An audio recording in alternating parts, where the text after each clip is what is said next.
আপনারা দেখছেন যে এখানে কিন্তু একটি বড় ধরনের যে উত্তেজনা সেই উত্তেজনা কিন্তু সৃষ্টি হচ্ছে এবং ইতিমধ্যে যেন একজন আন্দোলনকারী এবং যারা রয়েছেন তারা কিন্তু এখানে যুক্ত হয়েছেন এবং দেখতে পাচ্ছেন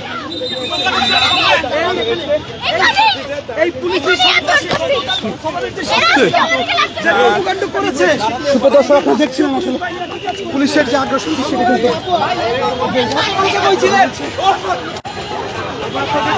আপনারা দেখছেন একজন যিনি আন্দোলনকারীদের একজন তারা কিন্তু পুলিশের সাথে একটা বাইক ভিতরে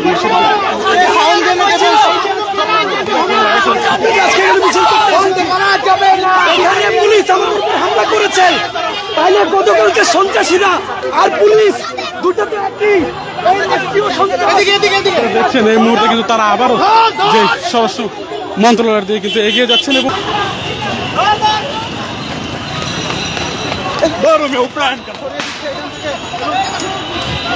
আপনারা দেখতে পাচ্ছেন এই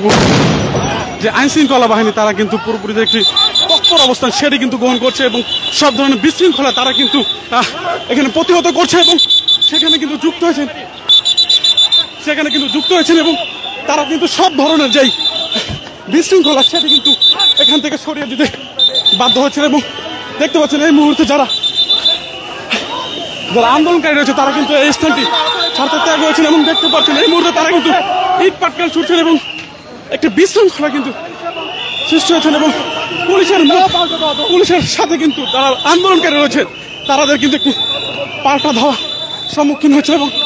দেখতে পাচ্ছেন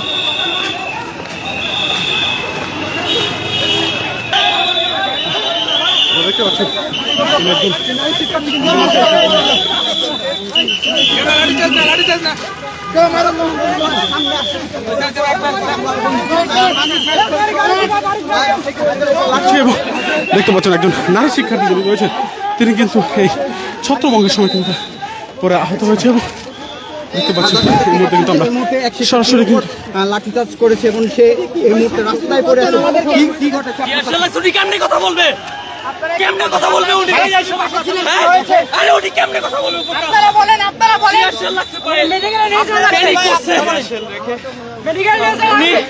ঢাকা বিশ্ববিদ্যালয়ের আইন বিভাগের ভাই আমরা দেখেছি যে আপনারা শান্তিপূর্ণ কর্মসূচিতে স্বরাষ্ট্র মন্ত্রণালয়ের সামনে অভিমুখ হয়েছেন, তাহলে আপনাদের উপর পুলিশ কেন টিয়ার সেল পানি নিক্ষেপ করেছে এবং লাঠিচার্জ করেছে কেন? বিষয়টা আসলে ক্লিয়ার করেন। এই সরকারের আর যাই হোক চারিত্রিক রূপান্তর হয় নাই, সেই ইউনূস সেই হাসিনা।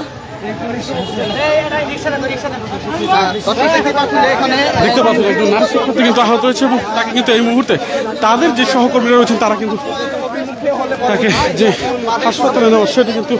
পরিচালিত হচ্ছে এবং দেখতে পাচ্ছেন আমরা কিন্তু সরাসরি কিন্তু আমরা দেখানোর চেষ্টা করছি এবং তাকে কিন্তু আহত অবস্থা আহত শিক্ষার্থীকে কিন্তু তাকে তার সহপাঠীরা তারা কিন্তু হাসপাতালে নেওয়ার জন্য